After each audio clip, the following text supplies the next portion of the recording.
አቤቱ ቸር እግዚአብሔር አምላካችን ሆይ በዚህ ዕለት በዚህ ሰዓት በዚህ ስፍራ በቸርነት ስለሰበሰብከን ለዚህ ከፍተኛ ቀጠሮ ስላደረስከን ከሁሉ አስቀድሞ ቅዱስ ስምህን እናመሰግናለን። ቸር እግዚአብሔር አምላካችን ሆይ 2 ወይም 3 ሆናችሁ በስሜ ከተሰበሰባችሁበት እኔም ከዚያ በመካከላችሁ እገኛለሁ ብለሃልና ቃል ኪዳንህን እንታጸናለን። በመካከላችን እንድትገኝልን ልናውቀው የሚገባንን የሚጠቅመንን እንድታስተምረን አይምሯችን ሊሸከመው ሊመረምረው ሊረዳው የሚችለውን ምስጢር እንድትገልጽልን ቅዱስ መንፈስህን እንድታሳድርብን ሀገራችን ኢትዮጵያን ኦርቶዶክሳዊ ተዋሕዶ ቤተክርስቲያናችንን ክርስቲያን ሕዝብህን በቸርነት እንድታስብልን መዓቱን በምህረት ቁጣውን በትዕግስት እንድትመልስልን ይህንን ጾም ለሰላም ለጸጋ ለበረከት አድርገህ እንድትቀበልልን የሚመጣውንም ሳምንት በቸርነትህ የሕማማትህ መታሰቢያ እንደመሆኑ መጠን በሰላም ፈጽመን በሕማምህ በሞትህ በመስቀልህ የተገኘውን ድህነት ለመሳተፍ እንድንችል እንድትፈቅድልን እንለምንሃለን እንዋለድሃለን። ቸር እግዚአብሔር አምላካችን እባክህ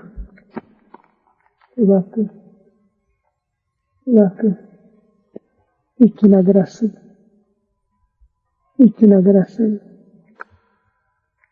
አስብ። ክብር ምስጋና ለወልድ ለመንፈስ ቅዱስ ይሁን ዛሬም ዘወትርም ለዘላለሙ አሜን። አባታችን ሆይ በሰማይ የምትኖር ስምህ ይቀደስ፣ መንግሥትህ ትምጣ፣ ፈቃድህ በሰማይ እንደሆነች እንዲሁ በምድር ትሁን።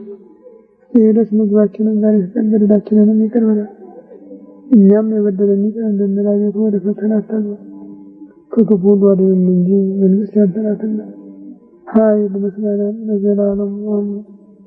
እመቤታችን ቅድስት ድንግል ማርያም በመልአኩ በቅዱስ ገብርኤል ሰላምታ ሰላም እልሻለሁ። በሐሳብሽ ድንግል ነሽ፣ በሥጋሽም ድንግል ነሽ። የአሸናፊ የእግዚአብሔር እናት ሆይ ሰላምታ ላንቺ ይገባሻል። ከሴቶች በተለይተሽ አንቺ የተባረክሽ ነሽ፣ የማኅፀንሽ ፍሬ ኢየሱስ ክርስቶስ ምስጉን አምላክ።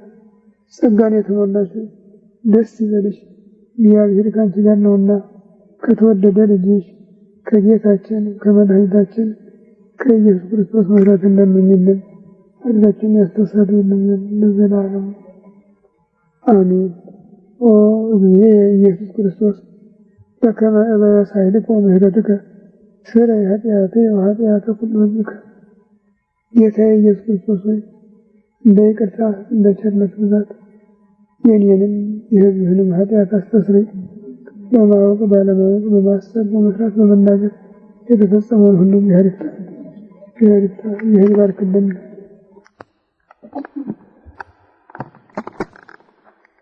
መጋቢት 22 ቀን 1999 ዓመተ ምህረት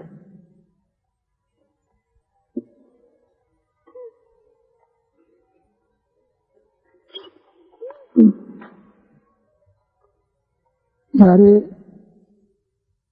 መጋቢት 22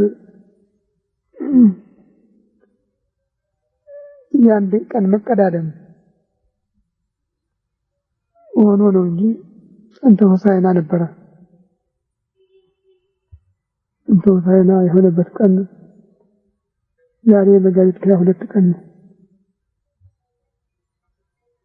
በአዲሱ የሐሳብ ቁጥራችን ወደ ላይ ወደ ታች ስለሚመላለስ ዛሬ አንዲት ቀን ወደፊት ሄዶ 23 ቀን ውሏል።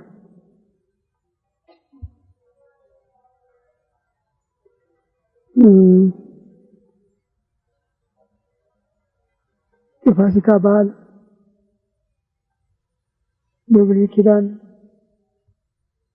እስራኤል ከግብፅ ነፃነታቸውን ያገኙበት ከግብፅ ባርነት ነፃ የወጡበት ሲሆን ኋላም ደግሞ ከ650 ዓመት በኋላ የሰው ልጅ ሁሉ ለኃጢአት፣ ለፍዳ፣ ለሰይጣን ከመገዛት ነፃነቱን ያገኘበት በዓል ነው እና ፋሲካ ማለት እግዚአብሔር ሕዝቡን ነፃ ያወጣበት ቀን ማለት ነው።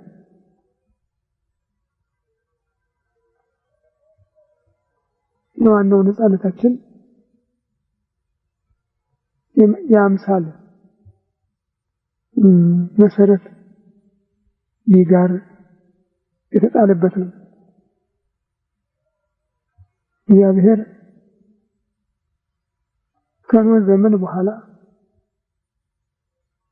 እጅግ በጣም አስደናቂ ስራ የሰራበት የፋሲካ ሰሞን ነው። ከ415 ዓመት የባርነት መገዛት በኋላ ሕዝቡን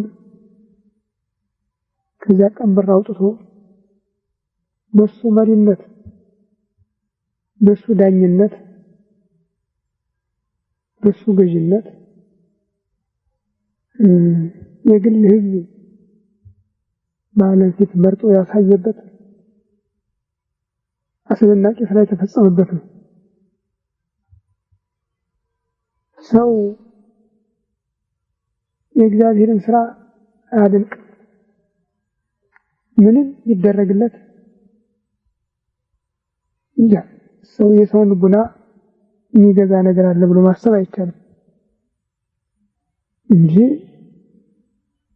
እግዚአብሔር ለእስራኤል ያደረገው የአንድ ቀን የአንድ ዓመት አይደለም፣ የ40 ዘመን ጉዞ በበረሃ የ40 ዓመት ጉዞ እየመራ ፀሐይ ሲበረታባቸው ደመና እያጠላ ጨለማ ሲከብዳቸው አምደ እሳት በፊታቸው እየመራ እንዲህ አድርጎ ነው ውሃ ከድንጋይ እያፈለቀ እና ከደመና እያወረደ 40 ዘመን ነው የመራቸው። ግን እነሱ ከቁም ነገርም አልቆጠሩት። ለተወሰኑ ጊዜዎች ሙሴን ከፊታቸው ቢያጡ አሮን ግበር ለና ማለክተ ዘይሐውሩ ቅድሜነ ወዘይጸብሑ ጸረነ እስመ ሙሴ ዘአውፅአነ እምድረ ገጽ ነአምር ዘኮነ። ከምድረ ገጽ ያወጣን ሙሴ የሆነውን አናውቅም፣ እንደወጣ ቀረ በዚያው እና በፊታችን የሚሄዱ ጠላቶቻችንን የሚያሸንፉ ጣዖታት ስራልና ያሉት እና አሮን በሉ እንግዲያው ይህን ካላችሁ ወንዶችም ሴቶችም ከምድረ ገጽ ያወጣችሁትን መሳሪያ ሰብስባችሁ አምጡ ቢላቸው አንድ ቀን ሰብስበው ሰጡት። አንድ ቀን ከህፃናት፣ ከሴቶች፣ ከሽማግሌዎች ቁጥር ሌላ ጉልማሳ የሚባለው በጉልማሳ ደረጃ የሚቆጠረው 605,550 ናቸው። የህዝብ ነው። በአንድ ቀን ያለውን አውጥቶ ለአሮን ያስረክበ ምንም ሳይመስለው እግዚአብሔር ያደረገለት ታምራት ይቆጣኛል ይቀጣኛል ሳይል ውሎልኛል ሳይል እንዲህ ነው የሰው ዘር እና ልዩ ታምራት ያደረገበት ነው። በዚያ ጊዜ ፈርዖን ባሪያዬን አልለቅም ብሎም ብሎ ነበረ። ጡብ ያስረግጠው ነበረ ህዝቡ። እንዲያውም አንዲት ሴት ባሏ ታሞ እቤት ስለቀረ በባሏ ፈንታ ጡብ እርገጭ ተብላ ገባችና እዚያው ጭቃ ውስጥ እንዳለች ምጥ ያዛት። ወጥቼ ልውለድ ብትለው ምን ይድቀብታለች፣ በአንቺ ምክንያት የመንግስት ስራ ሊቋረጥ ነው፣ ስሪ ስራሽን ብሎ መታታ አሰሪው። እዚያው ላይ መንታ ልጆች ወልቀው ወደቁ። ደነገጠች። ምን እርገጨው እንትን ናቱን ያጠብቀዋል ምን ይወደው ብለሽ ማለት ልጆቿን ከጭቃ ጋር አረገጠች። ደሟንና እንባዋን አቀላቅላ በእጇ ታፍና ያህልወኑ በሰማይ አምላክ እስራኤል አዶናይ አሸናፊው የእስራኤል አምላክ በብሔር የለም በሰማይ የለም ወይ ብላ ረጨችው። ከዚያ በኋላ ቁርጥ ፍርድ ተደረገ። ያው ነፃ እንዲወጡ ሆነ። በዚህ ምክንያት በግብፃውያን ላይ 9 መቅሰፍት የተለዋወጠ 9 መቅሰፍት የደረሰባቸው። ፈርዖን አንዱ ሲመጣ ይደነግጣል፣ እሺ ይላል። እንደገና ደግሞ እምቢ ይላል። እንዲህ እያለ 9 መቅሰፍት። 10ኛው ግን ሞተ በኩሩ ነበረ። የበኩር ልጅ በአንድ ቀን አለቀ። በግብፅ ሀገር በጠቅላላ እምበኩረ ዓመት ጽውውት እስከ በኩረ ፈርዖን ዘይነብር ዲበ መንበረ መንግስት ማድቤት ከምትፈጭ ባሪያ ልጅ ጀምሮ እስከ ቤተ መንግስት ልጅ ድረስ በአንድ ቀን ሌሊት አለቁ። ፈርዖን ራሱ የበኩር ልጅ ስለነበረ እሞታለሁ ብሎ ስለፈራ ነው ይዛችሁ ውጡ ያላቸው እና ከዚህ ሞት ለመዳን ጌታ ምንድነው ያላቸው? የሚያዝያ ጨረቃ ሰርቅ ባደረገች በ10ኛው ቀን በየቤታችሁ አንዳንድ በግ ግዙና እሰሩ። 14 ለ15 አጥቢያ ማታ ይታረዳል። ጥብሱ ነው ተበልቶ የሚያልቀው፣ ለነገ አይተርፍም። የቀረ ነገር ካለ ቆፍሮ መቅበር ብቻ ነው እና ደሙን በየቤታችሁ ባላችሁበት ቤት መቃን መድረኩን ቀቡት። ቸነፈሩ ያንን እያየ እናንተ ወዳላችሁበት አይገባም አለው። እንዳለው አደረገ። ቸነፈሩ እስራኤል ወዳሉበት አልገባም። ነገር ግን የግብፃውያንን እንዳልኩት ምንም የተረፈው ሰው የለም። በየቤቱ የማይለቀስበት ሬሳ የሌለበት ቤት አልነበረም። ይህ እንግዲህ የቤዛው በግ የጌታችን የኢየሱስ ክርስቶስ ምሳሌ ነበረ እና ይህንን በዓል እስራኤል በየዓመቱ ለ8 ቀን እንዲያከብሩት ታዞ ነበር። በዚህ መሰረት ነው ጌታ 8 ቀን ሲቀረው በዓለ ሆሳዕናን አክብሮ በ8ኛው ቀን ወደ መከራ መስቀሉ የፈጸመው ያጠቃለለ። ሆሳዕና ማለት መድኃኒት ማለት ነው። ድል አድራጊዎች የሚያከብሩት በዓል ነው። ጌታም ሞትን ኃጢአትን ድል የነሳበት ስለሆነ መድኃኒት ተብሏል። በነቢዩ በዘካርያስ የትፍሬ ወለተ ጽዮን ስመናሁ ንጉሥ ጻድቅ ይመጽእ ተጽዕኖ ይበዋላድግ ንጉሥሽ በአህያ ግልገል ላይ ተቀምጦ ወደ አንቺ ይመጣልና አትፍሪ የሚል ትንቢት ነበር። በዚያ ትንቢት መሰረት ጌታ በዓለ ሆሳዕናን ያከበረው በአህያ ግልገል ላይ ተቀምጦ ነበር። ወደ ከተማ ሲገባ ሕዝብ ሁሉ ግማሹ ልብሱን እየነጠፈ ግማሹ ቅጠል እየቆረጠ እየጎዘጎዘ ሆሳዕና በአርያም የፊተኛውም የቀደመውም የተከተለውም ሕዝብ እንደዚህ ነበር የሚዘምረው። መላእክት አብረው ይዘምሩ ነበር ይላሉ ሉቃስ። እኛውም ወደ ኢየሩሳሌም የተቃረቡ ሲመጡ እየጨመረ ሄደ። ወራያ ለሀገር ወበከይ ላይሊሃ እሱ ግን ከተማይቱ ላይ ተለቀሰላት። ኢየሩሳሌም ብታውቂ ኖሮ ብርሃንሽ ዛሬ ነበረ፣ ግን ከዓይንሽ ተሰወረ። ወደፊት እንኳን ላንቺ ደህና ቀን ሊወጣ ልጆችሽን በፊትሽ እየወጉ ሲጥሏቸው የምታይበት የመከራ ቀን ሩቅ አይሆንም ብሎ ነው የተናገረ። ከዚያ ወደ ቤተ መቅደስ ገባ። ጡት የሚጠቡ ሕፃናት ሆሳዕና በአርያም ያመሰግኑት ነበረ። አይሁድ ተሰብስበው ለምን ዝም ብለህ ትመለከታለህ አሉት። እነሱ ዝም ይሉ ድንጋዮች ያመሰግናሉ አለ። ድንጋዮች አብረዋቸው አመስግነዋል። ከዚህ በኋላ ነው እንግዲህ አይሁድ የመጨረሻ ቁርጥ አደረጉ። የእነሱ ሐሳብ ብቻ አልነበረም፣ የእግዚአብሔርም የሥራው መጨረሻ ጊዜ ነበረ። 3 ዓመት ከ3 ወር ሆኖታል ጌታ በዚህ ዓለም 30ውን ዓመት የአዳምን ዕድሜ እየዳሰሰ የደረሰበት ነው። 3 ዓመት ከ3 ወር ወንጌልን ያስተማረበት ነው። አሁን ግን የዚያ ሁሉ ሥራ ፍጻሜ ስለደረሰ በዓለ ሆሳዕናን አክብሮ ወጣ። አይሁድ ማንም ሰው በዚህ በበዓሉ ላይ እንኳን ቢሆን ካገኘው እዚህ አለ ብሎ እንዲጠቁም ይህንን ማለት የለበትም ብለው ወሰኑ። ሰኞ ተሰበሰቡ፣ አልተቋጨም። ማክሰኞ ተሰበሰቡ፣ አልተቋጨም። ረቡዕ ተሰበሰቡ። ቀያፋ ሊቀ ካህናቱ እናንተ ዝም ብላችሁ ነው መሰብሰብ መበተኑ ምን ይጠቅማል? አንድ ውሳኔ ካልተወሰነ የምታዩት ነው።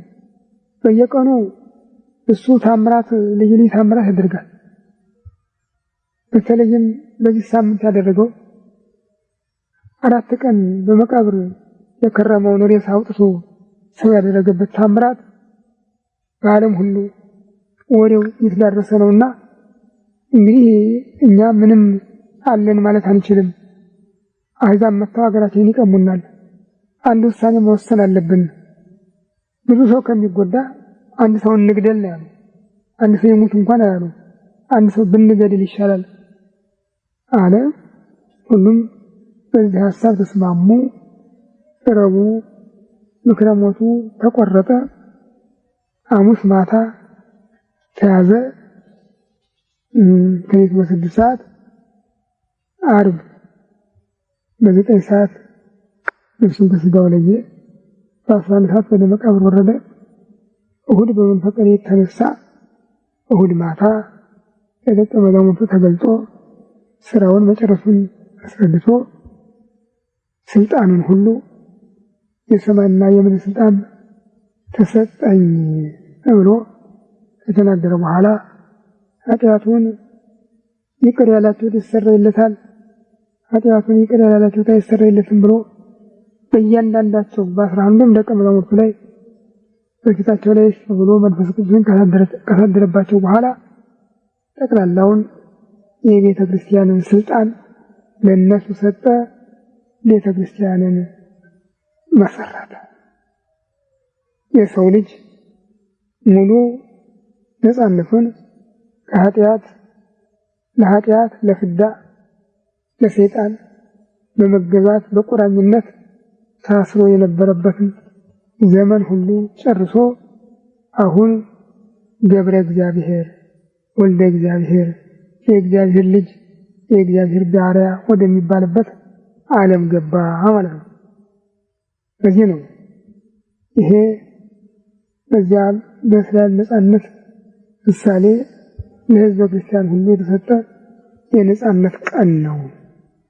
ፋሲካ የምንለው በዚህ ነው። እነዚያ በፋሲካቸው ቀን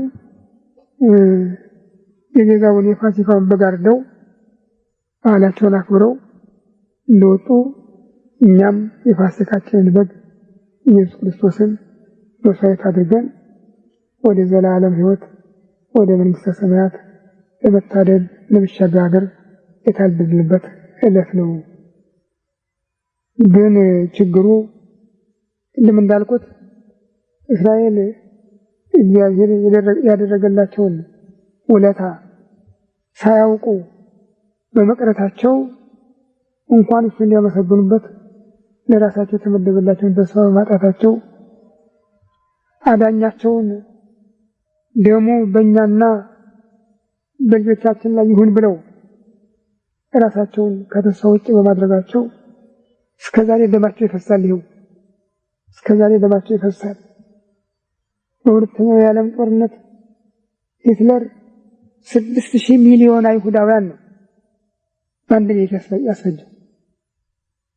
ዛሬም በሞላው ዓለም እንኳን እስላሙ ሌላ ሃይማኖት ያለው ክርስቲያኑ ቢሆን አያምናቸውም። ያህል እንደዚህ ነው የሚኖሩ እና የዛ ጊዜ ስለወጡ ነው ክርስቲያኖች ይልቁንም ኢትዮጵያውያን በይበልጥ መጀመሪያም ታቦተ ጽዮንን በመቀበል ኋላም ኢየሱስ ክርስቶስ የእግዚአብሔር ልጅ እንደሆነ አምናለሁ ሲል ጥምቀትን በተቀበለው በጃንደረባው አማካይነት የተስፋ ሁሉ ባለቤት ሆና ኖራ ነበረ።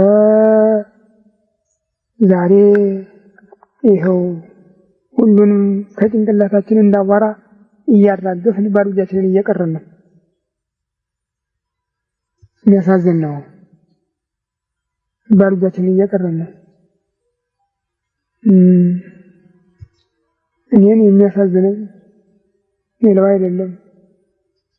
ትንሽ ቀደም ብለን የተገኘነው ሰዎች ይከፋም ቢበጅም ጥምቀት አግኝተናል፣ ቁርባን አግኝተናል።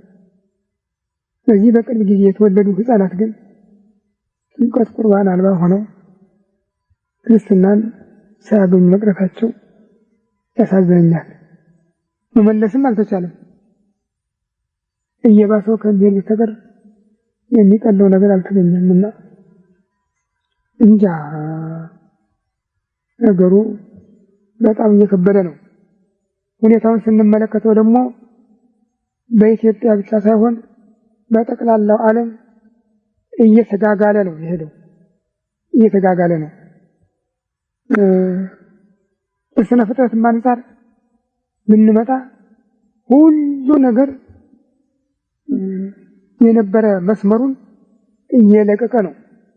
የመሬት መናወጥ ቢሆን የዝናቡ ቢሆን የሙቀቱ ቢሆን ይሄ ነው ተብሎ ከሚሰማው ሁሉ ይሄ ነገር ደህና ነው የሚባል ነገር የለም። ይገርማችኋል። ይልቁንም ቅዱስ ጴጥሮስ በመልእክቱ በሁለተኛ መልእክቱ በምዕራፍ 2 እና 3 በገለጠው የመጀመሪያው ዓለም በፍል ውሃ ጠፍቷል፣ የመጨረሻው ዓለም ግን በእሳት ይጠፋል ነው። አስደንጋጭ ዜና ነው።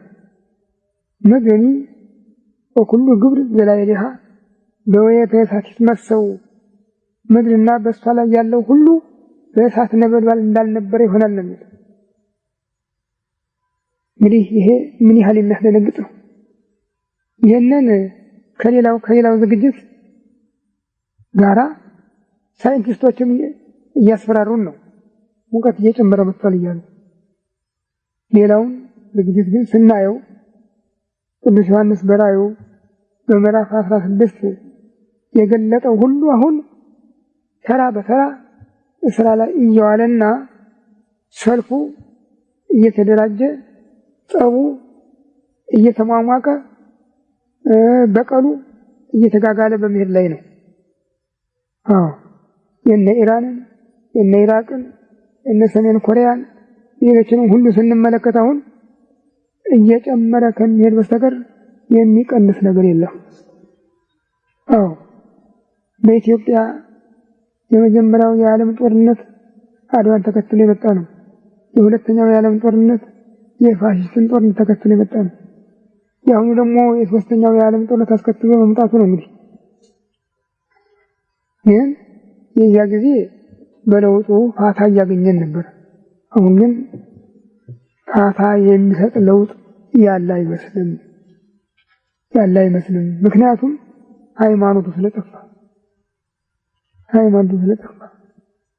እና በእውነት በጣም ጠንክረን ማዘን ይገባናል። ገድለ ሲኖዳ የሚባል መጽሐፍ አለ። በዚያ ውስጥ አንድ ትንቢት አይነት ቃል ተመዝግቧል። በኋለኛው ዘመን ሃይማኖቱ ጠፍቶ ተስፋ ሲታጣ ሁሉም ተሰብስበው ክርስቲያኖች እስቲ ጎልጎታ ላይ መስዋዕትን ሰዋና በየራሳችን ምልክት የታየለት ያ መሪ ይሁን ብለው ይስማማሉ። ያን ጊዜ የኢትዮጵያው ንጉሥ በቆመበት የእስክንድርያው ሊቀ ጳጳሳት ባቀረበው መስዋዕት ላይ መንፈስ ቅዱስ በአምሳለ ርግብ ይወርዳል የሚል ተጽፏል። እኔ ይህንን ሳይ በድሮ ጊዜ እንኳን ቢባል እርግጥ የኢትዮጵያ ቤተክርስቲያን በግብጽ ቤተክርስቲያን ስር ነበረችና ይቻል ነበረ። ዛሬ የኢትዮጵያና ግብጽ ከተለያዩ በኋላ እንዴት ነው የእስክንድርያው ሊቀ ጳጳሳት ባለበት የሚል ህሊና ያስቸግረኝ ነበር። አሁን ግን እየተሸነፍኩ ነው። ምክንያቱም በኢትዮጵያ ክርስቲያን ቤተክርስቲያን እየጠፋች ስለሆነች በግዴታ እንግዲህ ለኦርቶዶክሱ ተጠሪ የእስክንድርያው ብቻ መሆኑ ማለት ነው። እንደዚህ የሆነ ነው። ታዲያ ለዚህ ምን መንገድ እንደሚኖረው ምን መፍትሄ እንደምናገኝለት አላውቅም። በዚያ ላይ አሁን ትናንትና ማታ ጀምሮ ያለው የእስላም ጩኸት አይገርማችሁም? አያስደንቃችሁም? ይማ እዚህ ደረጃው ላይ ቆሜ ሳዳምጠው ይሄ ከዚህ ከመስጊድ የሚወጣው ድምጽ እኮ መሬት ያነቃንቃል። መሬት ያነቃንቃል። ከውስጥ የሚያስገመግመው ድምጽ ሌላ ነው። ከውጭ የሚቀበለው ማዕበል ሌላ ነው። ሌላ ነገር ነው የሆነው። እኔስ እንዲያውም እንዲህ በተረጋጋ ህይወት እዚህ እንደርሳለን አላልኩም ነበረ። እሱ መቼም ሁሉ ይቻለዋል እያደሰናልና ባካችሁ እንደው ልባችሁ የምትሰሙ ሁሉ ወደ እግዚአብሔር አመልክቱ። አቤት እንበል።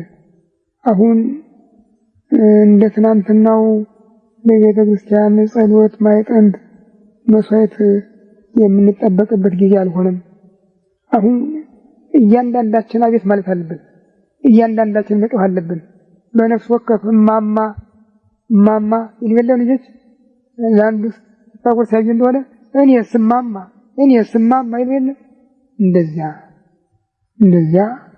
እግዚአብሔርን አድነን። እዚያ በመርከብ ውስጥ በነበረበት ጊዜ መርከቢቱ በማዕበሉ ስትናጥ ነፋሱ ወዲያ ወዲህ ሲያንገላታት እሱ ከመርከቡ ነጁ በታች ባለው ምድር ቤት ውስጥ ተኝቶ ነበር ነው የሚለው። አድነን ነበር ጩኸቱ። ተነስቶ ነፋሳቱንም ማዕበሉንም ገስጾ ጸጥ አደረጋቸው። አሁንም አድነን ካልነው ያድነናል። ግን የሚያሳስበው አድነን የሚል አልተገኘም። ሁኔታው ሁሉ ሸር ነው።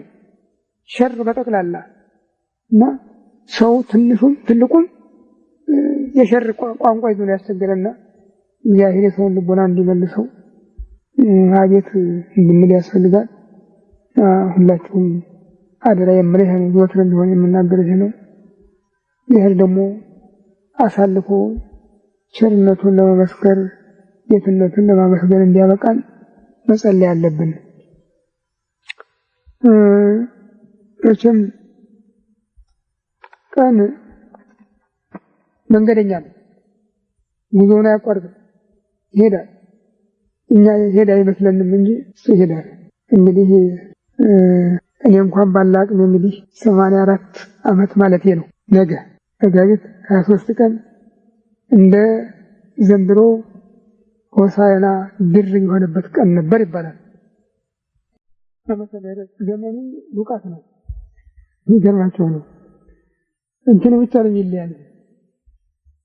መጥቁ ያ 16 ነበረ። መስከረም ግን የባተው እንደ ዘንድሮ ሰኞ ነው እና ማክሰኞ ላይ ወድቆ የማክሰኞ ተውሳክ 5 እና 16 21 ሆኖ ነበረ።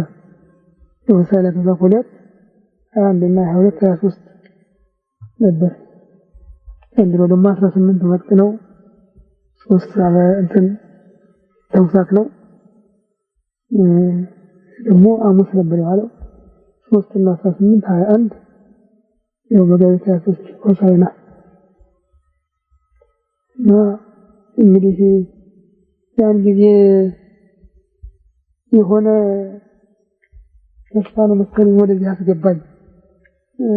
ድንጋዮች ይናገራሉ ያለው ድንጋዮች ይናገራሉ ያለው ሆኖ ነው መሰለኝ ይሄው ወደዚህ ዓለም ከመጣሁበት ጊዜ ጀምሮ አውቅም ሳላውቅም የምናገረው ያው የሱ ቃል ብቻ ነው። ይጠቅመኛል፣ እጠቀምበታለሁ ብዬ ሰርቼው አይደለም፣ ግዴታዬ ነው። የኔ ሐሳብ ይህ አልነበረም። ወደ ሰባኪነት፣ ወደ አስተማሪነት ወደዚህ መግባት አልነበረም። እንግዲህ ምንም ግዴታ ትምህርት ቤት መግባት ቢሆንብኝም የሐሳቤ ሁሉ ሌላ መልኩ ነበር የነበረው። ዛሬው እንኳን እውቀት ስለኖሩ አይደለም፣ ግን ከሌላው በሽተኛ ይልቅ አይነ ስውሮች የቤተ ክርስቲያን ሀብት መሆናቸው በኢትዮጵያ የተለመደ ነበረ እና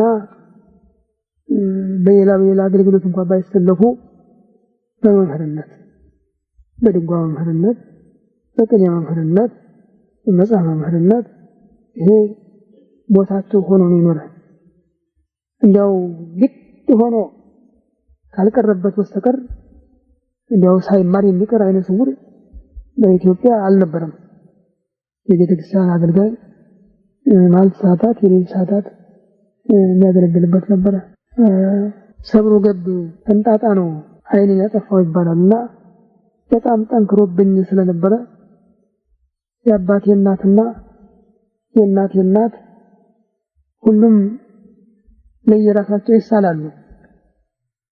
የእናቴ እናት እንዲያው አይኑ ጠፍቶ እሾህ እየወጋው እንቅፋት እየመታው ሲንገላታ ከማየው ሞቶ አንድ ቀን አልቅሼ በቀብሩ ይሻለኛልና ሞቱን አቅርብልኝ ብለው ይሳላሉ። የአባቴ እናት ደግሞ እኔ ሳይሞት አገሬ ዲማ ትልቅ ነው፣ ሰዓታት ቆሞ ያድራል፣ አትግደለው፣ አንተ ምልክት አድርገው ብቻ ይህንን እንደፈለክ አድርግ እንጂ አትግደልብኝ ይላሉ። እና የሁለተኛዋን ጸሎት ሰምቶ እሱ ደግሞ አተረፈኝ። ከዛ የጋብቻው ህይወት አያምርም። አባቴና እናቴ ተለያዩ። አባቴ ነው አዝሎ ያሳደገኝ። እሱም በመካከል በጠላት ጊዜ ገና የ11 ዓመት ሳለሁ ተለየኝ። ከዛ ጊዜ ጀምሮ እንግዲህ በእግዚአብሔር እጅ ላይ ብቻ ነው ያለው። የሰው ህይወት የሰው እጅ ዳሶኝ አያውቅም። እሱ ነው የሚታደገኝ የሚረዳኝ። በተለይም ከዛ ከወንብ አደጋ ካወጣኝ በኋላ ኑሬ ሁሉ ያው በትምህርት ቤት ሆነ ተጠቃለለ። በዛው መኖር ጀመርኩ። እንግዲህ አሁን ልቤም ወደ መሰብሰብ እየመጣ ትምህርቱንም እየወደድኩት ይልቁንም ደግሞ በንጽህና ተወስኖ መኖርን ልቤ እያመነበት በትምህርት ቤቶችም በቅኔ ትምህርት ቤት ለመኖር መወሰን ጀመርኩ። እንዲያው የቀለዋጭ አመል ሆኖብኝ ያላስኩት ያልቀመስኩት ሙያ የለም በቤተ ክርስቲያን መቼም ያንንም ቢሆን ግን ትልቁ ሐሳቤ የቅኔ አስተማሪ ሆኖ ለመኖር ነበር። ይህ በቁም ዜማውም ቢሆን በአቋቋሙም ቢሆን በትርጓሜ መጽሐፉም ቢሆን የጸጋ አድርጎ ሰጥቶኝ ከሰማሁ አያልፈኝም፣ አላዳግምም። እሰማለሁ፣ ቁጭ ብዬ ነው ደግሞ የምሰማ። እንደ ተማሪ አልቀለበለም፣ አልንቀለቀልም። ቁጭ ብዬ ዝም ብዬ የሚያስተምሩትን አዳምጣለሁ። ስነሳ ሁሉንም ይዤ እነሳለሁ። ለተማሪ ሁሉም ማስቀጠል እኔ ነኝ። ከዚያ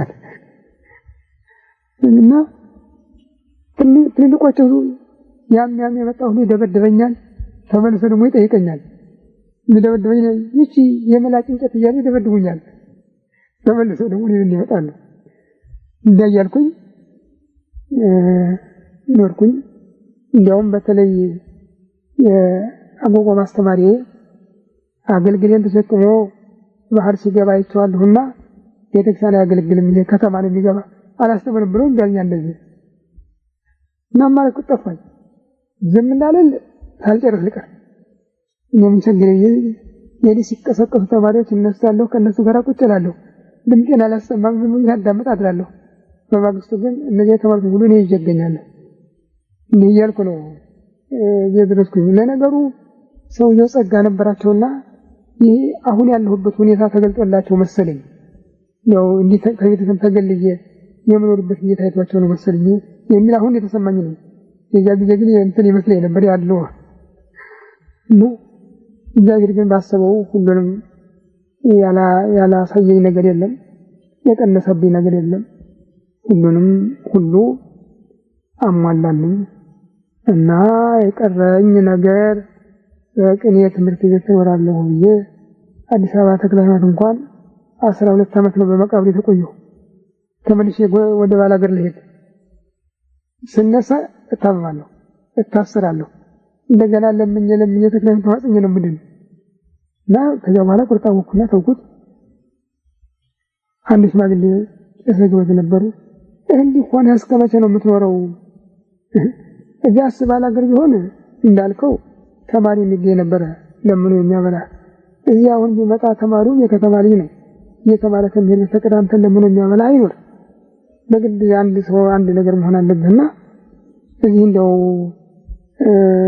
ሰው ልፈልግልህ ዘመድ የሚሆንህና ብታገባ ይሻላል እንጂ ምን ላበላት ነው እኔ ራሴ ተማዳሪ ሰላምጥቼ ደግሞ ከኔ ጋር የምትራብበት ምክንያት አለ ህፃንስ ቢመጣ ደግሞ ችግር ነው ይትርፉ ሌላ ምን ይመጣል ብዬ እንዲያልኳቸው በግድ አባብሎ እስቲ ባይሆን እጣን እንጣላሉና ጣጣሉ 3 ጊዜ 7 ቀን የተቀደሰ እንዲያለ ጋብቻ ያለ እንግዲህ ቁርጣሞኩኝ ከዛ በኋላ እናቴ ጭምር ተጫነች በጣም እና ከዛው ፈለገች እኔም አላውቃት ሰማታውቀኝ ተገናኘን ይሄው ዘንድሮ 50 ዓመታችን ነው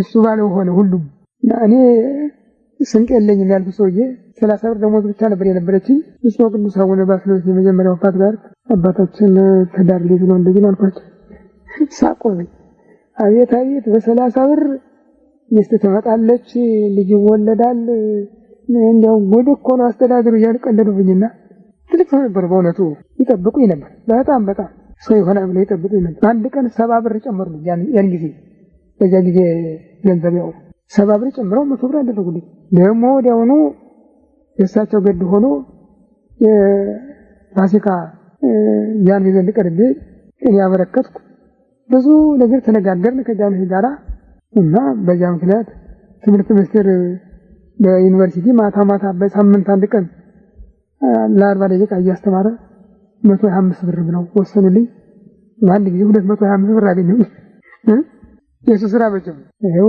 ከዛ ጊዜ ጀምሮ ልጆችም ይወለዱ እኔም ችግር ሳያገኝ የእግዚአብሔር ምስጋና ይግባው እዚህ ደረስኩኝ እሱ ባለው የልጆች አባት ሆንኩኝ እሱ ባለው የህዝብ አስተማሪ ሆንኩኝ እሱ ባለው ሆኖ ነው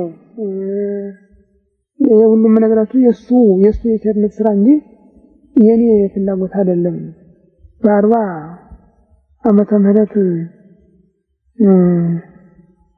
ህልም ሳይ አንድ መልአክ በሰማይ እየበረረ በእግዚአብሔር ሰዎች ላይ ምልክት አድርግባቸው ይለዋል ይሰጠው ትእዛዝ አለ ከላይ እሱ እየዞረ ምልክት አድርግ ያተማል በመሃል እጃቸው ላይ ያን ጊዜ አንድ እድል ደርሶኛል ያው ከዛ ጊዜ ጀምሮ ወደ ቤተ ክርስቲያን እንደገባሁ ቀረው አሁንም ደግሞ ቋንቋ ለመማር አሰብኩ የኔ ሐሳብ የነበረ እንደው እንግሊዝኛም ግዕዝም ማዋቂ ለመባል መገደደርም ጭምር ነበር መሰለኝ እሱ ግን መቻልኩና ነው አለ ምን በሰራ በወጣ ቦርድ እንግሊዝኛ ለመማር ያቀድኩት ነገር ሁሉ ተበላሽቶ ቀረ ያው እሱ ባሰበው እንደገና ብዙ ሊቃውንት ባለሙያዎች እያሉ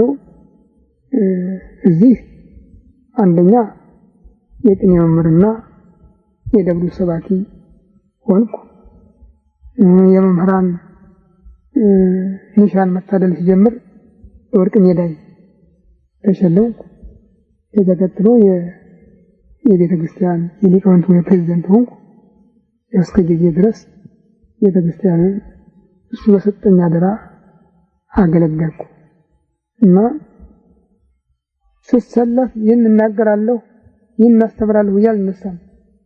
እዚያ መድረክ ላይ ከወጣሁ በኋላ ግን እሱ የመደበኝን ተናግሬ ነው የምወርደው። የሚያስተምር እሱ ነው ማለት እችላለሁ፣ እኔ አይደለሁም። እኔ ቅድም እንደተናገሩት እነዚህ ድንጋዮች ይናገራሉ እንዳለው ብቻ እንደ በለዓም አህያ ከመሆን መልእክት አስተላላፊ ከመሆን በስተቀር በእኔ እውቀት ይህን ተናገርኩ የምለው ነገር የለኝም ነበር። እሱም እንዳለው ስራ እስካለ ድረስ ቆየሁ። አሁን ደግሞ ከዚያ ከመድረኩ ስባረር እንግዲህ ከዚያ ካስተናበትከኝ ያንተ ፈቃድ ነው፣ የዕለት ዳዊት ደግሜ ደጅ እጠናሃለሁኝ፣ ሌላ ማድረገው ነገር የለም፣ ተመልሼ ቤተክርስቲያን ሄጄ ደግሞ ጠብ አልቀሰቅስም ብዬ ዝም አልኩኝ። ይኸው እግዚአብሔር እናንተን እየጠራ እንድንወያይ ስሙን እንድንጠራ በማድረጉ በዚህም እንግዲህ 11 ዓመት ሆነ። እንኳን ልዩ እድል ይልካል ነው የሁሉ የሱ ጥሪ ነው። አንዳንድ አባቶች ነቢያት በነቢያት መታሰቢያ ቀን የተወለዱ ልጆች ከነሱ መንፈስ ይተርፋቸዋል የሚሉ ዜና ሰማ ነበር። መጋቢት 23 ቀን የነቢዩ ዳንኤል መታሰቢያ ነው እና ምናልባት እንደው የነሱ ቸርነት የዳንኤል አምላክ አስቦኝ እንደሆነ ወይም ደግሞ እሱ በዚህ ቀን ሕፃናትን የጠራበት ቀን ነውና በዚያ ቀን ከተጠሩት ሕፃናት ጋር ጠርቶኝ እንደሆነ ወይም ከተቆጠሩት ድንጋዮች ጋር ቆጥሮኝ እንደሆነ አላውቅም። እንግዲህ እግዚአብሔር ይመስገን ከ40 ዓመተ ምህረት ጀምሮ እስከ ዛሬ ስሙን ከመጥራት ወንጌልን ከማስተማር አልወዘንኩም። በጣም ደስ ይለኛል። ከዚያም ጋር ብዙ መጻሕፍቶችን ለማስተላለፍ በመብቃቴ ደግሞ የበለጠ ደስ ይለኛል።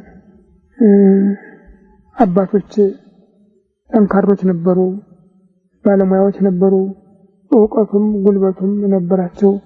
እኔ ግን የእነሱን ሩብ እንኳን የማልሆነውን አስነስቶ ደግሞ በጊዜው በዚህ በሰልፍ ጊዜ ውስጥ ነው የጠራኝ። አባቶች ሲናገሩ ክፉ ባለጋራ ይተክላል፣ መልካም ባለጋራ ይነቅላል ይላሉ። ምን ማለታቸው ነው? ይሄ ክፉ ባለጋራ እንዴት ይተክላል ነበር። እኔ ምንድነው ስንላቸው ያ ክፉ ባለጋራ ያንን ሲያደርግ ያነቃሃል አሉ። መልካም ባለጋራ ግን ዝም ብሎ የተኛና ጊዜ ጠብቆ ነው የሚነሳ አንተ በሌለህበት ጊዜ እና ጉዳት የለብስ ያ ነው ይሉ ነበረ። እውነትም እኔ እነዚህ ሚስዮናውያን ከተነሱበት ጊዜ ጀምሮ በተለይ ጃንሆይ ሃይማኖት የግል ነው አገሬ ጋና ነው ብለው ካወጁበት ጊዜ ጀምሮ እንቅልፍ የለኝም እና ከነሱ ጋር መመለስ ቻልኩት እንኳን ነገር የለም። ቢሆንም እንደው ለትውልዱ ለሚመጣው ሁሉም ነገር የለም ከሚል አንዳንድ እንኳን ጠብታ ጥሎ የሚሄዱ አሻራ ነው። የነ ድንቅነሽ አጽም እንኳን ምልክት ሆኖ የለም እንዴ? የዚያን ያህል አሻራ ይሆናል። እግዚአብሔርን አመሰግነዋለሁኝ። ሁላችሁንም በዚህ እድል ያበረታታችሁኝን አይዞህ የምትሉኝን የምትራዱኝን የምትጎበኙኝን ወንድሞቼን እህቶቼን ሁሉ በጣም አመሰግናለሁ። እግዚአብሔርም በረከቱን እንዲያድላችሁ የሁልጊዜ ጸሎቴ ነው። አሁንም ችግራችን ግን ሰዋተን ሁለት አይን ማጣት ቀላል አይደለም። ሁለት አይን ንጉስም ጳጳስም ማጣት አደጋ ነውና በዚህ ላይ ያለ ጸሎት የሚያዋጣ ነገር ስለሌለ ወደ ጸሎት እንድትመለሱ አደራ እላለሁ። የሄራሁንም አምላካችን እሱ ከወደቅንበት አንስቶ የዓለም ጥፋት የማይቀር ነው። አሁን በያዝነው ሰልፍ አይነት ቅዱሳን የተናገረ እየደረሰ ስለሆነ ሶስተኛው የዓለም ጦርነት የማይቀር ነውና የሰው ዘር ይተርፋል የሚባል በኢትዮጵያ ስለሆነ ይህንን እድል እንዳያስቀርብን ፈጣሪያችን ቤተክርስቲያናችን አስቀድማ ከወደቀችበት እንድትነሳ ነው መጸለይ ያለብን። የሰው ዘር ማትረፍ እንደምትችል ቻግር ማትረፍ እንደምትችል እግዚአብሔር አምላካችን በቸርነቱ እሱ ላሰበው ለጸጋው ያዘጋጀን ረሃብን ሳይሆንም በሰላም ለማየት ያብቃን። ስለመጀመሪያው ታምር እና ጌታ ኢየሱስ ወደ ቤተ መቅደስ በገባ ጊዜ በቤተ መቅደስ የሚሸጡትን የሚለብሱትን ሁሉ አባረረ። የለዋጮችን መንደርደሪያ የልብሻቸውንም ወንበር ገለበጠ። ተጽፏል፣ ቤቴ የጸሎት ቤት ይባላል፣ እናንተ ግን የቀማኛ ወይ ዋሻ የቀማኛ ወይ ዋሻ ተደረጋችሁ ብሏል። እንግዲህ እዚህ ላይ ቤተ መቅደስ እንግዲህ እዚህ ላይ እንዴት ነው ትርጉም? ቤተ መቅደስ ይመጣል የት ነው? እዚያ ውስጥ እንዴት አድርገው ይሸጡበት ነበር ማለት ነው። ቤተክርስቲያን ለልማት እያሉ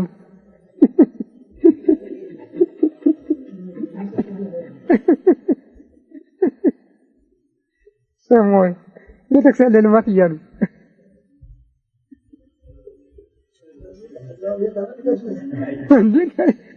ጀልበል ወታለ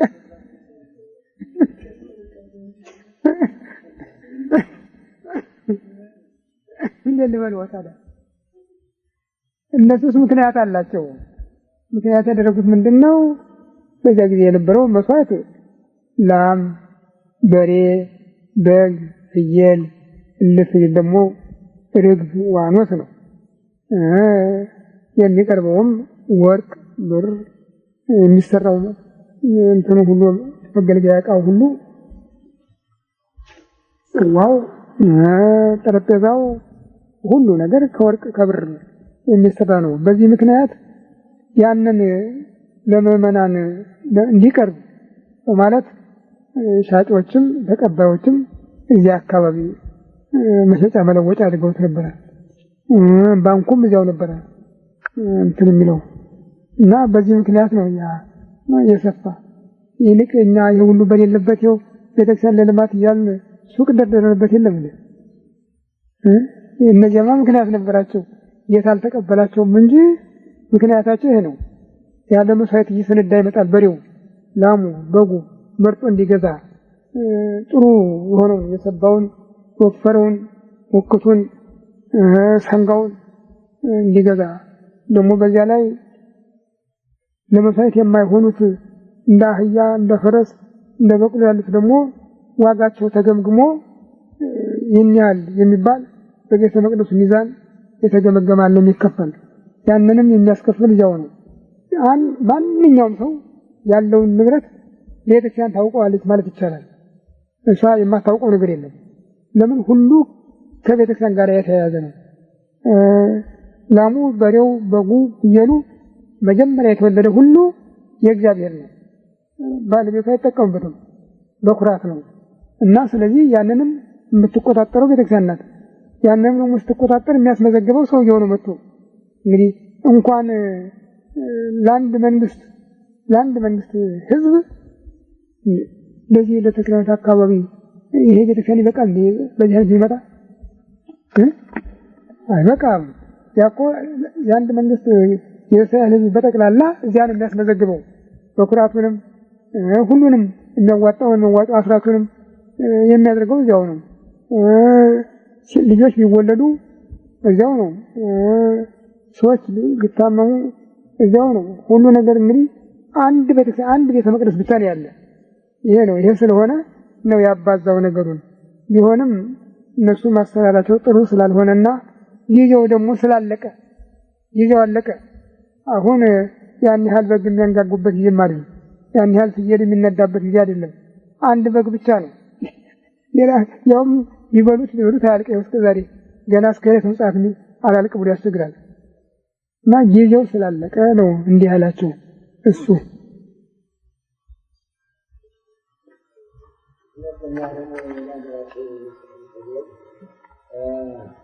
ዲና ላይ ደግሞ የምትባሉ ሰይጣን ነበረች። ደብረ ቀመና ላይ ደግሞ ዘንዶ ነበረ የሚባል መቼም በጣም እንግዲህ ተመልከተውና እንጂ እዚህ ላይ ያለው ውስጥ መውሊድ የምትባል ነበረች ይባላል።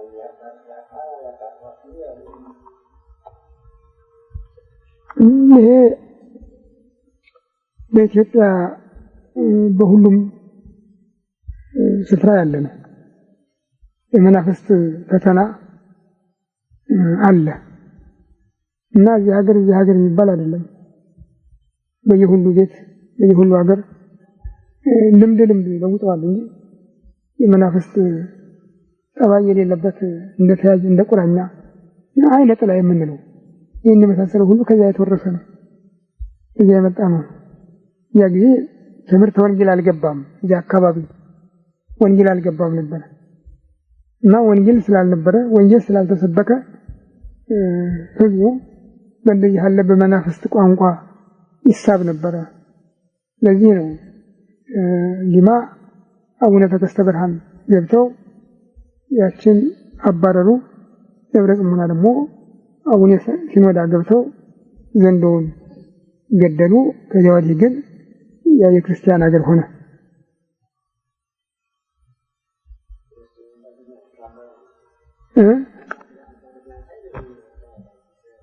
አባ ተክለ አልፋማ ስድስተኛ ናቸው ለአባ ተከስተ ብርሃን። በኋላ ነው የመጡ። ከስንት መቶ ዓመት በኋላ ከ300 ዓመት በኋላ ነው የመጡ አባ ተክለ አልፋ። አቡነ ተከስተ ብርሃን ከአቡነ ተክለ አልፋ 300 ዓመት ይቀድማሉ። አቡነ ተክለ አልፋ በአጼ ልነ ድንግል ዘመን በግራኝ ዘመን ነበር የነበሩ እና ሁሉም ነገር ከተቃና አገሩም ከተስፋፋ ካደገ በኋላ ነበር የነበሩ። በትሩፋታቸው ግን እጅግ በጣም የበለጸጉ በትሩፋታቸው ፍጹም የነበሩ ብዙ ስራ የሰሩ አባት ናቸው እና ከሱራፌል ማዕረግ ደርሰው ነበር ይባላል። 4 አይን 6 ክንፎ ነበሯቸው ይባላል። በየሰዓቱ ከሱራፌል ማህበር እየተገኙ አብረው ያመሰግኑ ነበር ነው የሚገድላቸው። እስከዛሬም በዚያ ባገሩ አካባቢ ያሰለፉት ቃላቸው ከነበረከቱ አለ። ከነበረከቱ ነው ያለ ዛሬም ቢሆን። ዲማ ሀብት የለም ግን በራብ የሚሞት ሰው የለም። ይገርማችሁ ነገር በራብ የሚሞት የለም። እሳቸው ናቸው ማታ ውለው ገብተው በመሀል እጃቸው የተለካች አተር ነው የሚበሉ እና ሰይጣን በአንድ ሴት አድሮ ልክ ሲገቡ እሳቸው ስለ እግዚአብሔር ትላለች። እሳቸው ተነስተው ቤት ያለችውን ሁሉ ጠራርገው ይሰጧታል። 8 ቀን ጾሙ ነው አደሩ። እንግዲህ 16 ማለት ነው። ከዚህ በኋላ ጌታ ከእንግዲህ ወዲህ በአገርህ ረሃብ አላመጣም እና ሁሉ ያለው እንዲበቃው አድርግለታለሁ ስላላቸው ያው ያለው እንደው ያስተዳድረዋል እንጂ በራብ የሚሞት ሰው የለም። ተርፎት የሚያደም የለም ብዛም። አሁን እኔ የኔን ህይወት ሳስበው ይገርመኛል። ውሃ ጠጥቼ ማድረበት ቀን ነበር። ይገርማችሁ ተማሪ ሆኜ ምንበላው የለኝም። ምን በላው ይልማ አላስብም። ምክንያቱም ወላጆቼ ገጠር ነበር የነበሩ። አባቴም ሞቷል። ሌላም ዘመድም አልፈልግም። የሰው ነው ቀረቤታም የለኝም። ሳገኝ እበላለሁ። ካጣሁ ግን ውሃ ጠጥቼ አድራለሁ። አይርበኝም፣ አይደክመኝም። እንደሱ ነበር የነበርኩ። እየባሰለሁ ይሄ ሁሉ የእሳቸው በረከት ነው። ቅዱስ ጊዮርጊስንም ሌት ብትለያት ቀን ብትለያት ሌት እንዳትለያት አውግዛለሁ ብሎ ቃል አድሮበታል ይባላል። እስከዛሬ ከዚያ አይለይም ረድኤቱ። በጠላት ጊዜም ያደረገው ታምራት ጊዜም አለ። ቅዳሴ በሚገቡበት መስዋዕት በሚቀርብበት ጊዜ ደግሞ ከገድ እስከዚያ ድረስ ወይ ተከለ ደብተራ ብርሃን እንፈለግ እስከ ፈለግ ይላል። ከገድ እስከዚያ የብርሃን ድንኳን ይተከላል። መላእክት ይነጸፋሉ፣ መንፈስ ቅዱስ ይወርዳል ነው የሚል እና ይሄ አይቋረጥም እስከ ዕለተ ምጽአት ብሏታል።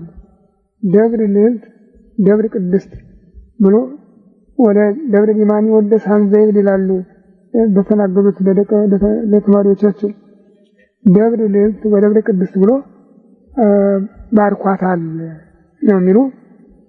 አሁን እንኳን በቅርብ ቀን እኔ ወደዚህ በመጣበት ጊዜ በ39 ዓመተ ምህረት እዚያ ኢየሱስን ያውቁት እንደሆነ እዚያ ውስጥ አንድ ትልቅ አባት ነበሩ።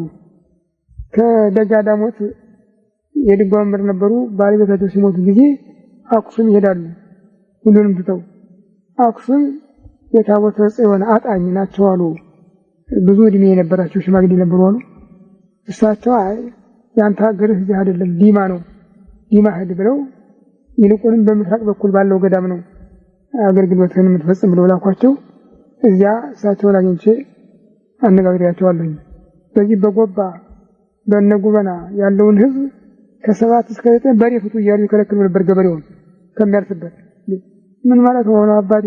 በክረምት አሁን ካላረሰ መቼ ሊያገኝ ነው እንዲያርገው የሚከለክሉ ስላቸው፣ እንዴ አንተ እግዚአብሔር እኮ ይሞላዋል ያንን ነገር አንተ አይደለህ የምትሞላው የለ ተክላልፋ ላልፈልበኩም አሉ። እኔ ያስነብብ ያለው አልኳቸው።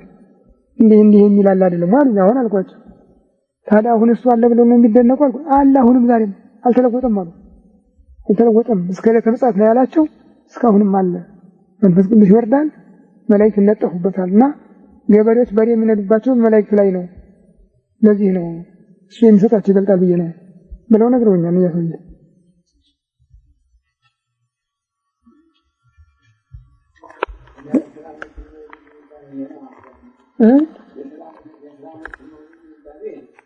የእስላሞችን መውሊድ የትኛው አይደለም? መውሊድማ ወደታች ወደ መተከል ነው የተሰደደች። ዛሬም አለች ማርያም ይሏታል በዚያ ሀገር። አዎ እዚያ በዚህ በሜጫ ውስጥ አለች።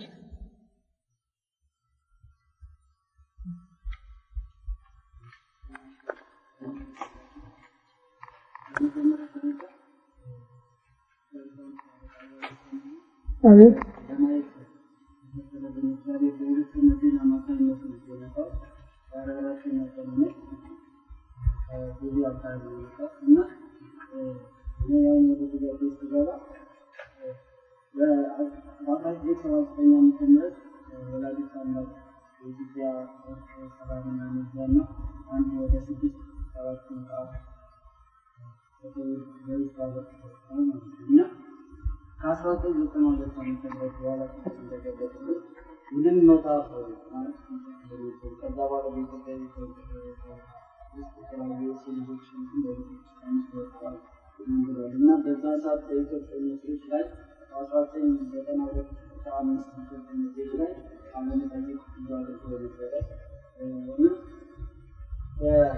ከዛ በኋላ ህዝቡ የእሱን ያው በጣም ካለው ከአንጻር እሱን በጣም መፍተን ይፈልጋል። ከዛ በኋላ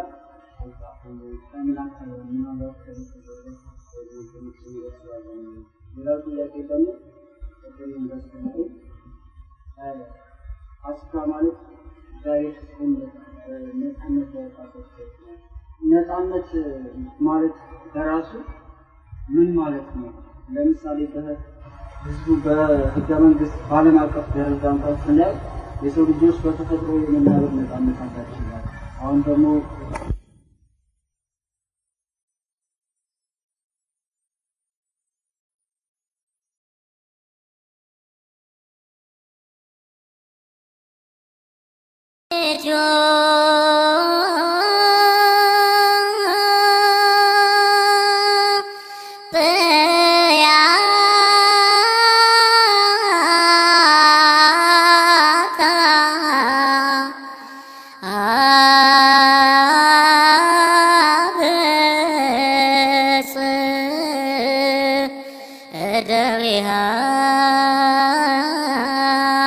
እግዚአብሔር ነገሥተ ምድር ሰብሕዎ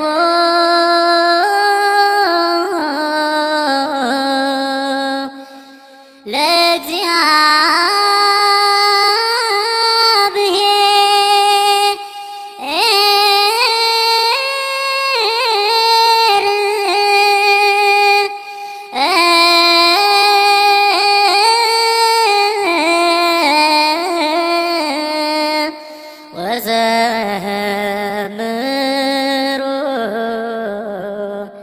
ለአምላክነ